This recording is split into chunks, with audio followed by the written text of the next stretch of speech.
Murders, assassinations, executions. No place and no time had more of them than ancient Rome. And it wasn't just the amount or the frequency, it was the style. Some of them were quite memorable. Some of them, like the assassination of Julius Caesar and the Ides of March, they become a part of our culture. That's understandable. Not only was Caesar's life very interesting, but his death, being stabbed 23 times by toga-clad senators, the very symbols of order and decorum, that was even more interesting. I'm Debra May Macleod, an author of historical fiction on ancient Rome and particularly the ancient religious order of the Vestal Virgins. This was the priesthood of women tasked with keeping the eternal flame of the goddess Vesta alive in her temple in the Roman Forum. And here, I'd like to talk about a murder that happened in Rome some 700 years before Caesar's.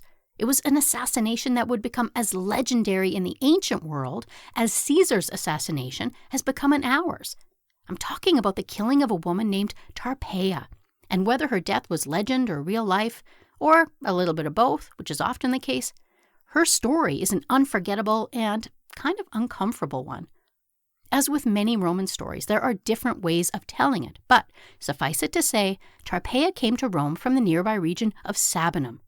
She was a Sabine, and she lived in Rome during the city's earliest years. In some traditions, she was a Vestal Virgin. Regardless, she certainly knew Romulus, Rome's founder and its first king.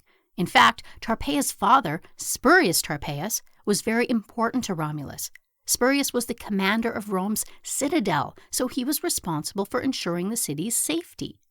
Now, we need to back up just a little bit if we want to put Tarpeia's story in the larger context of what was happening in Rome during those early years.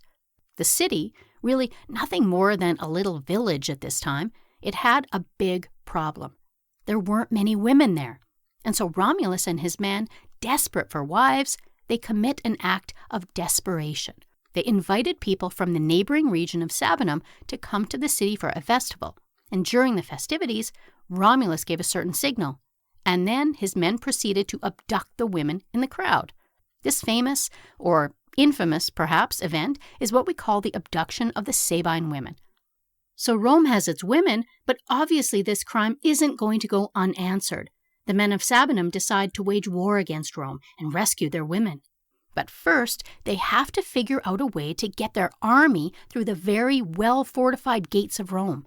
And they decide that the best way is to find a man on the inside, or, in this case, a woman on the inside.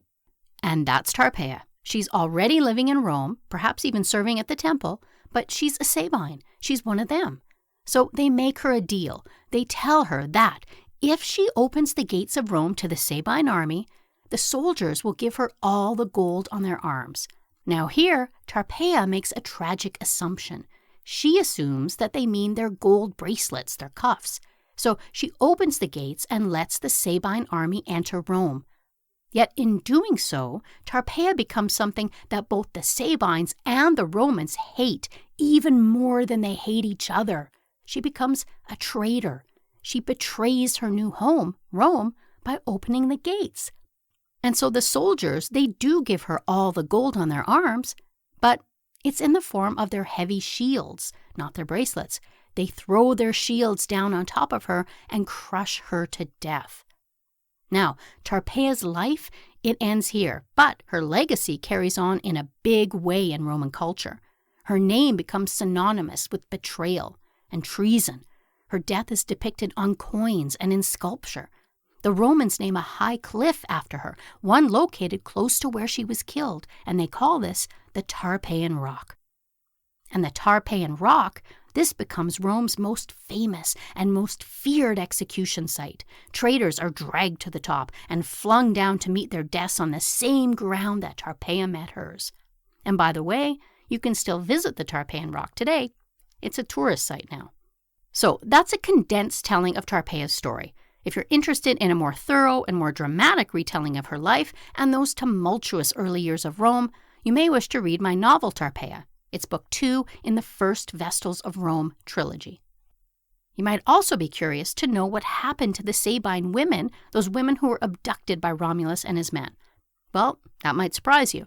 As their countrymen entered Rome to free them, and as the Sabines and the Romans fell into battle, the Sabine women interceded. Now they were the wives and mothers of Romans, and they didn't want to see their new families fighting their old families. So they brokered a peace between the Romans and the Sabines, and it's an important peace.